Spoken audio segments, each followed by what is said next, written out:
لائے ہیں وَإِنَّا لَصَادِقُونَ اور البتہ ہم سچے ہیں، بے شک ہم البتہ سچے ہیں۔ تو گویا فرشتوں نے بتا دیا کہ یہ جس چیز سے بارے میں شک کر رہے تھے عذاب کے بارے میں، ہم وہی عذاب لے کر آئے، ہم بالکل سچ بات کہہ رہے ہیں اور ہم حق کے ساتھ اس عذاب کو لے کر آئے ہیں، ہم سچے ہیں۔ فَأَسْرِ بِأَهْلِكَ بِقِطْعٍ مِّنَ اللَّيْلِ، بس لے چلیے اپنے اہل و عیال کو لے کر بِقِطْعٍ مِّنَ اللَّيْلِ یعنی کہ کچھ ٹکڑے رات میں سے، یعنی کہ رات کے کچھ حصے میں آپ اپنی اہل و عیال کو لے کر نکل جائیے، راتوں رات لے کر اپنے اہل و عیال کو نکل جائیے گا۔ فرشتوں نے حضرت لوط علیہ السلام کو حکم دیا۔ ہم نے دیکھا کہ اللہ تعالیٰ نے حضرت حضور صلی اللہ علیہ وسلم کو بھی راتوں رات نکلنے کا ہجرت کے لیے حکم دیا تھا ہجرت کے وقت۔ اس کے علاوہ جو موسیٰ علیہ السلام بھی اپنے قوم کو جب لے کے نکلے تھے تو وہ بھی راتوں رات فرعون کی قوم کو مصر سے لے کر نکلے تھے بنی اسرائیل کو۔ اس کے علاوہ رات کو ہی اللہ تعالیٰ نے معراج کا سفر بھی کروایا تھا۔ یہاں پر بھی لوط علیہ السلام کو حکم دیا جا رہا ہے کہ راتوں رات لے کے نکل جائیں، تو راتوں رات ہی جو ہے وہ سفر کیا جا رہا ہے، انبیاء کو راتوں رات سفر کرایا جا رہا ہے۔ آپ صلی اللہ علیہ وسلم نے بھی رات کے سفر کو بیسیکلی پسند کیا، اور آپ صلی اللہ علیہ وسلم فرماتے تھے کہ رات کو سفر کیا کرو، کیونکہ اللہ تعالیٰ رات کو زمین کو لپیٹ دیتے ہیں، تو جلدی راستہ بیسیکلی رات کو طے ہو جاتا ہے، کیونکہ ساری چیزیں رک جاتی ہیں، اللہ زمین کو لپیٹتے ہیں، اور ہم دیکھتے ہیں کہ راتوں رات جو سفر کیا جاتا ہے تو بہت جلدی ایک جگہ سے دوسری جگہ انسان پہنچ جاتا ہے۔ اچھا، یہاں پر ایک اور بات بتائی جا رہی ہے کہ نبی صلی اللہ علیہ وسلم کو یہ سورت نازل کر کے گویا یہ سمجھایا جا رہا ہے کہ اللہ تعالیٰ کا جب تک حکم نہیں آئے گا آپ نے اس جگہ کو چھوڑ کر نہیں جانا، گویا اللہ کا اذن آئے گا تو ہی نبی صلی اللہ علیہ وسلم ہجرت کریں گے، اس کے بغیر نبی صلی اللہ علیہ وسلم اس جگہ کو چھوڑ کر نہیں جائیں گے، ٹھیک ہے نا۔ تو یہاں پر اب یہ بھی ایک اور چیز سمجھائی جا رہی ہے کہ ان کو یہ کہا گیا کہ آپ راتوں رات جب یہاں سے نکل جائیں گے تو پھر ہم ان بستی والوں کے اوپر عذاب دیں گے۔ تو وہ نبی صلی اللہ علیہ وسلم کو بھی اس حوالے سے یہ سمجھا دیا گیا تھا کہ جب تک آپ اس بستی میں رہیں گے ہم مشرکین مکہ کو عذاب میں مبتلا نہیں کریں گے، جب آپ یہاں سے جائیں گے تو ان کو اللہ تعالیٰ عذاب میں مبتلا کرے گا۔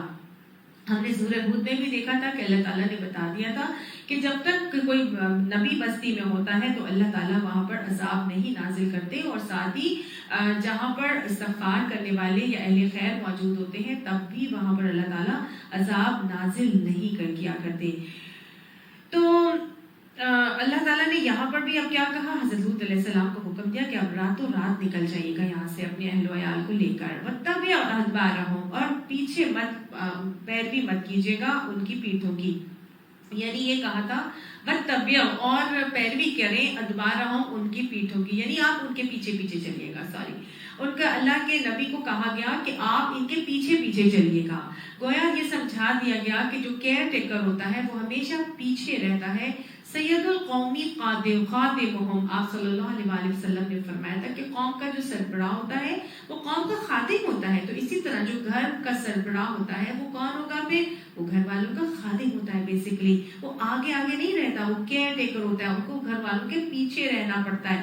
اور بہت خوبصورت میں نے ایک چھوٹی سی وہ دیکھی ویڈیو، اس میں کیا تھا کہ یہ جو بھیڑیا ہوتے ہیں، بھیڑیوں کا ریوڑ جا رہا تھا، اور بھیڑیوں کے ریوڑ کے اندر بہت لمبا سا ریوڑ تھا، اور اس میں کوئی پتہ نہیں 25-30 کے قریب جو ہے وہ بھیڑیے چل رہے تھے، اور وہ جو ان کا سب سے بڑا لیڈر بھیڑیا تھا وہ سب سے پیچھے تھا، وہ سب سے پیچھے تھا، پورا کا پورا ریوڑا جب چلا گیا تو پھر وہ سب سے پیچھے گیا، اور سب سے پیچھے وہ ان کو لک آفٹر کر رہا تھا، اور ہر ایک کے اوپر اس کی نگاہ تھی۔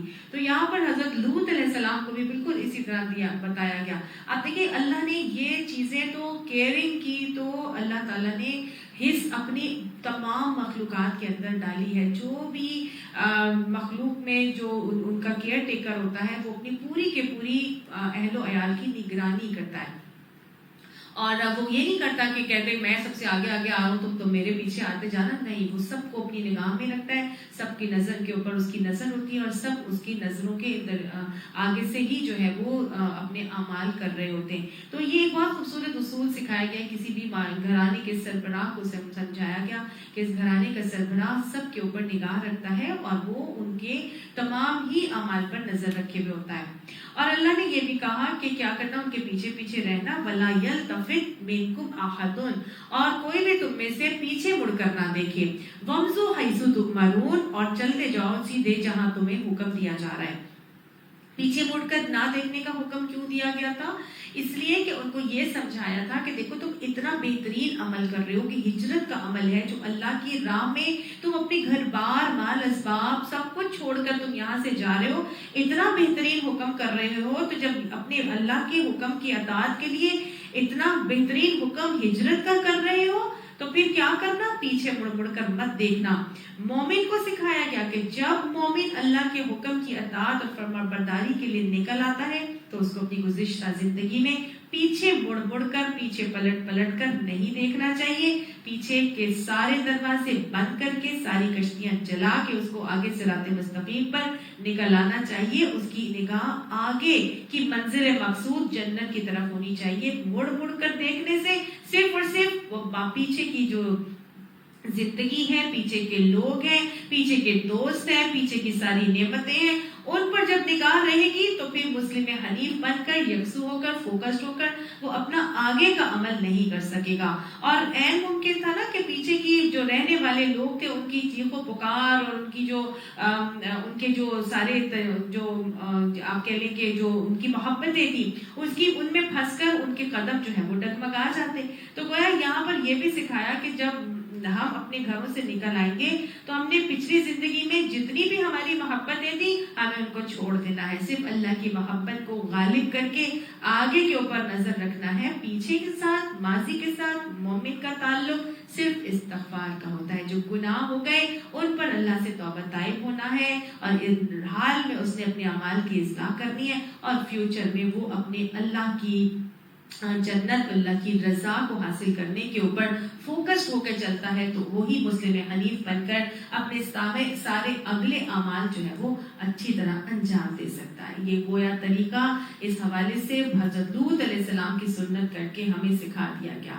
وَقَضَيْنَا إِلَيْهِ، اور پورا کر دیا طرف اس کے ذَلِكَ الْأَمْرَ، اس حکم کو، یعنی اللہ نے فرمایا کہ ہم نے اپنا فیصلہ جو ہے اس تک پہنچا دیا اور پورا کر دیا۔ ان دابر ہؤلاء، کہ جڑ ان لوگوں کی مقطوع کٹنے والی ہے، مصبحین صبح کے وقت، یعنی ان کو اللہ نے فیصلہ پہنچا دیا کہ صبح کے وقت ان تمام لوگوں کی جڑ ہی کاٹ دی جائے گی۔ وجاء اہل المدینہ، اور آ گئے اہل مدینہ یعنی شہر کے لوگ۔ یہ تو ساری باتیں کس نے بتائیں؟ یہ فرشتوں نے حضرت لوط علیہ السلام کو ایک لائحہ عمل سکھایا کہ آپ نے ایسے ایسے کرنا ہے۔ لیکن جب فرشتے یہ باتیں کر چکے تو حضرت لوط علیہ السلام نے اپنی بیوی کو منع کیا تھا کہ تم نے یہ خبر نہیں دینی کسی کو کہ ہمارے گھر خوبصورت شکلوں والے کچھ لڑکے آئے ہیں۔ بیوی نے کیا کیا؟ وہ خائنہ تھی، اس نے جا کے سارے بستی والوں کو یہ بات پہنچا دی کہ ہمارے گھر میں تو جی بہت خوبصورت لڑکے آئے ہیں، تو آؤ اور آ کے اپنی حویث پوری کر لو۔ تو اتنے میں کیا ہوا؟ وجاء اہل المدینہ یستبشرون، وہ آ گئے اہل مدینہ شہر کے لوگ، یستبشرون خوشی کے مارے بے تاب ہو کر حضرت لوط علیہ السلام کے گھر چڑھے۔ قالا، کہنے لگے لوط علیہ السلام، ان ہؤلاء ضیفی، کہ یہ تو میرے مہمان ہیں، فلا تفضحونی، بس تم مجھے میری فضیحت مت کرو، مجھے رسوا نہ کرو میرے مہمانوں کے آگے۔ مہمان نوازی جو ہے وہ مومن کا ایک وتیرہ ہوتا ہے، اور مہمان کی عزت میزبان کے اوپر لازم ہے۔ آپ صلی اللہ علیہ وسلم نے فرمایا تھا کہ تم میں سے ہر ایک کے اوپر لازم ہے کہ وہ اپنے مہمان کی عزت افزائی کرے، اکرام کرے۔ تو یہ ان کے تو مہمانوں کی رسوائی ہو رہی تھی، آبروریزی ہو رہی تھی، یہ پریشان ہو گئے کہ میرے مہمانوں کے بارے میں تو نہ ایسے کرو، واتقوا اللہ ولا تخزونی، کہ اللہ سے ڈرو اور مجھے رسوا نہ کرو۔ قالوا، وہ سب کہنے لگے، اولم ننہک عن العالمین، کیا اور نہیں ہم نے تجھے روکا کہ دنیا بھر کے بارے میں؟ یعنی کہ آج بھی وہاں پر انہوں نے، ان کے جو قوم کے لوگ تھے وہ آگے سے فوراً کہنے لگے کہ تجھے ہم نے روکا نہیں کہ تو دنیا بھر کے بارے میں باتیں نہ کیا کر، ہم سارے لوگوں کا ٹھیکیدار مت بن جا، ہم نے تجھے کتنی مرتبہ اس چیز سے روکا ہے کہ تو ہمیں کچھ نہ کہا کر۔ آج بھی ایسے ہی ہوتا ہے، جب بھی لوگ بے حیائی کے کاموں سے روکتے ہیں، منع کرتے ہیں، تو لوگ دنیا یہی ان کو کہتی ہے کہ تو تم نے ساری دنیا کا ٹھیکہ لے کے رکھا ہوا ہے۔ جاؤ جا کے اپنا کام کرو، اپنے عمل کرتے رہو، جاؤ اپنی نمازیں پڑھو، اپنی قرآن پڑھو، ہمیں مشورے نہ دیا کرو۔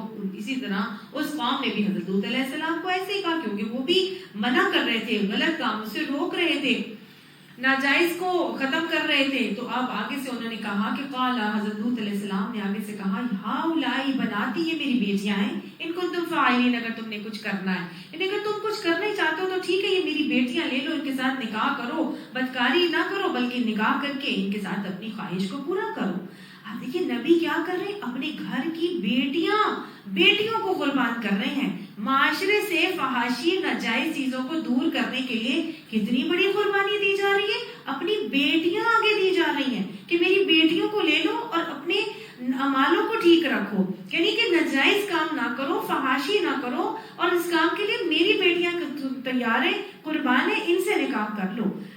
یہ رویہ نظر آ رہا ہے حضرت لوط علیہ السلام کا، یہ معاشرے سے بدکاری اور بے حیائی کو روکنے کے لیے اتنی بڑی قربانی دے رہے ہیں کہ اپنے اہل خانہ کو قربان کر رہے ہیں۔ ہمارا کیا حال ہے آج؟ ہم کتنی قربانی دیتے ہیں بے حیائی اور فحاشی کو روکنے کے لیے؟ آج تو ہمارا حال یہ ہے کہ ہم تو اپنی بیٹیوں کے لباس بدلنے کی کے لیے تیار نہیں، اپنی بیٹیوں کے لباسوں کو قربان کرنے کے لیے تیار نہیں، اپنے اس معاشرے سے بے حیائی کو ختم کرنے کے لیے ہم اپنی بیٹیوں کو سمجھانے کے لیے تیار نہیں ہیں، اس معاشرے سے بے حیائی کو ختم کرنے کے لیے ہم اپنی بیٹیوں کی تعلیم کی قربانی دینے کے لیے تیار نہیں ہیں، ان کو تبلیغ کے لیے تیار کرنے کے لیے قربانی دے، ان کے اوقات کی قربانی دینے کے لیے تیار کر نہیں ہے۔ وہ اپنی بیٹیوں کو قربان کر رہے ہیں کہ یہ دعوت اور تبلیغ اللہ کی ہو جائے اور فحاشی اور عریانی دنیا سے ختم ہو جائے، لیکن وہ اتنی بڑی قربانی دے رہے ہیں، ہم چھوٹی سی قربانی دینے کے لیے تیار نہیں ہوتے۔ ہم تعلیمی اداروں تک میں اپنی بیٹیوں کو صحیح طریقے سے بھیجنے کے لیے آج تیار نہیں۔ اگر ہم بھیجتے بھی ہیں تو بس ہمیں یہی ہوتا ہے کہ ہماری بیٹی کو وہ وہاں پہ کوئی آڈ ون آؤٹ نہ لگنے لگے، اگر وہ برقع پہن کے چلی گئی جہاں پہ سب پینٹیں پہن کے آتے ہیں تو جی وہ آگے کیسے بڑھے گی، اس کی آگے کیسے اس کے مارکس کیسے آئیں گے، اس کو تو سب لوگ آڈ ون آؤٹ کر دیں گے۔ آج ہم ان کے مستقبل کے ٹھیکیدار بن جاتے ہیں یہ بات کہہ کے کہ جی اچھے کالج میں جائے گی اور اسی حلیے میں جائے گی تو اچھی پڑھ لکھ سکے گی، اچھے نمبر آئیں گے تو اچھی جاب وہاں پہ مل جائے گی۔ اللہ تعالیٰ ہمیں اپنے رویوں کی اصلاح کرنے کی توفیق عطا فرمائے، اور ہمیں اپنی بیٹیوں کو، خصوصی طور پر بیٹیوں اور بیٹوں دونوں کو ہی ان کی حیا کو قائم رکھنے کے لیے آگے بڑھ کر اپنا سٹیپ لینے کی توفیق عطا فرمائے، اور معاشرے کے اندر جو بے حیائی پھیلی بھی ہے اس میں اپنا کردار ادا کرنے کی توفیق عطا فرمائے کہ اس کو بے حیائی کو روکنے والے وہ بن جائیں۔ اللہ تعالیٰ ہماری اولادوں کو ان کے نفسوں کے شر میں پھنسنے سے محفوظ فرمائے۔ لَعَمْرُكَ، آپ کی جان کی قسم ہے نبی صلی اللہ علیہ وآلہ وسلم، اللہ تعالیٰ نے یہاں پر حضور صلی اللہ علیہ وآلہ وسلم کی جان کی قسم کھائی ہے، اور جان کی قسم کھا کے اتنے پیار سے بات کر رہے ہیں کہ اِنَّهُمْ لَفِي سَكْرَتِهِمْ يَعْمَهُونَ، کہ بے شک وہ البتہ مدہوشی کے اندر بھٹک رہے تھے، سرگرداں تھے، ان پر ایسا نشہ چڑھا ہوا تھا بے حیائی کا کہ وہ آپے سے باہر ہی ہوئے چلے جا رہے تھے۔ اللہ کے نبی کی جان کی قسم کھا کے اللہ تعالیٰ نے کہہ دیا ہے کہ بے حیائی کا نشہ ایسا چڑھا ہوتا ہے کہ انسان کے سر پہ آ جاتا ہے اور انسان اپنے آپ سے باہر نکل جاتا ہے۔ آپ صلی اللہ علیہ وآلہ وسلم نے بھی فرمایا تھا کہ جب تجھ میں حیا نہ رہے تو تو جو چاہے کر۔ بے حیائی کا نشہ بہت برا ہوتا ہے، حلال حرام کی تمیز ختم کر دیتا ہے، انسان اس کے نشے میں بہہ کر ہر غلط عمل کو کر لیتا ہے۔ اللہ تعالیٰ ہمیں اپنی حیا کو قائم رکھنے کی توفیق عطا فرمائے، ہماری اولادوں کے اندر کو بھی اللہ تعالیٰ ان کو بھی حیادار کر دے۔ فَأَخَذَتْهُمُ الصَّيْحَةُ مُشْرِقِينَ، بس پکڑ لیا ان کو ایک چیخ نے جو سورج نکلنے کے بعد، گویا ایسا بے حیائی کا نشہ ان کے اوپر چڑھا ہوا تھا کہ وہ آپے سے باہر ہوئے جا رہے تھے، اور حضرت لوط علیہ السلام کے گھر کے دروازے کو توڑ رہے تھے کہ فرشتے نے کیا کیا، انہوں نے فرشتے نے اپنا ایک ہاتھ پر آگے کیا اور اس کی وجہ سے وہ سب کے سب اندھے ہو گئے اور پھر ان کا عذاب کا سلسلہ اس وقت سے شروع ہو گیا. اب وہ ایسے اپنے میں باہر ہو رہے تھے لیکن جیسے ہی راتوں رات وہ نکلے حضرت لوط علیہ السلام تو صبح پو پھٹتے ہی اللہ کی طرف سے عذاب آیا اور ایک صیحہ ایک چیخ نے زبردست دھماکے نے ان کو آ لیا گویا کوئی آتش فشاں پھٹا ہوگا اور اس آتش فشاں پھٹنے سے اتنی زور کی آواز آئی سورج نکلنے کے وقت فَجَعَلْنَاهَا عَالِيَهَا سَافِلَهَا بس بنا دیا اس کو اوپر والا اس کا نیچے والا اس کا. فرشتے حضرت جبرائیل علیہ السلام نے کیا کیا اس پوری کی پوری بستی کو قوم لوط کی جو بستی صدوم کی بستی تھی اس کو اپنے پر سے نیچے سے اٹھا کے اوپر آسمان کی طرف لے کر گئے اور اوپر والا ایسے پلٹا کے نیچے کیا کہ اس کا اوپر والا نیچے والا ہو گیا اور نیچے والا اوپر والا ہو گیا اور وہ پوری کی پوری بستی نیچے ہو کر دھس گئی اور ایسی دھسی کہ وہاں پر باقاعدہ گڑھا ہو گیا اور وہاں پر پورا کا پورا پانی آ گیا اور ڈیڈ سی جس کو بحر مردار کہا جاتا ہے وہ وہاں پر آ گیا. اب یہاں پر اللہ نے ایک اور کام کیا تھا کہ جب آتش فشاں پھٹی صیحہ کے ساتھ وَأَمْطَرْنَا عَلَيْهِمْ حِجَارَةً مِّن سِجِّيلٍ اور برسائی ہم نے ان کے اوپر ایک بارش پتھروں کی بارش جو پکی ہوئی مٹی کے پتھر تھے. اللہ تعالیٰ نے اس علاقے میں ان کے ساتھ ایسا ہی معاملہ کیا کہ آتش فشاں جب پھٹی ہوگی تو اس کے اندر سے مختلف پتھر نکلے ہوں گے پکے ہوئے مٹی کے پتھر نکلے جو کہ نام والے تھے نشان زدہ تھے اور ایک ایک کے اوپر وہ پڑتے گئے اور ہر ایک اس سے مرتا گیا اور پھر اللہ تعالیٰ نے اسی کو اوپر والا اور نیچے والا حصہ جو ہے وہ پلٹا کے جبرائیل علیہ السلام کے ذریعے سے ان کو بالکل تہس نہس کر دیا. ان فی ذلک لآیات للمتوسمین بے شک اس کے اندر البتہ ایک نشانی ہے فراست والوں کے لیے. اور وَإِنَّهَا اور بے شک وہ علاقہ لَبِسَبِيلٍ مُقِيمٍ وہ جہاں پر یہ واقعہ آیا تھا وہ ایک گزرگاہ عام پر واقعہ ہے. یہاں پر ڈیڈ سی جو ہے وہ بن گیا ہے. إِنَّ فِي ذَلِكَ لَآیَةً لِلْمُؤْمِنِينَ اور بے شک اس کے اندر البتہ ایک نشانی ہے ایمان لانے والوں کے لیے. وَإِنْ كَانَ أَصْحَابُ الْأَيْكَةِ لَظَالِمِينَ اور بے شک اصحاب ایکا وہ بھی ظالم تھے. انشاءاللہ اس کو ہم کل پڑھیں گے. صدق اللہ العظیم. آمین.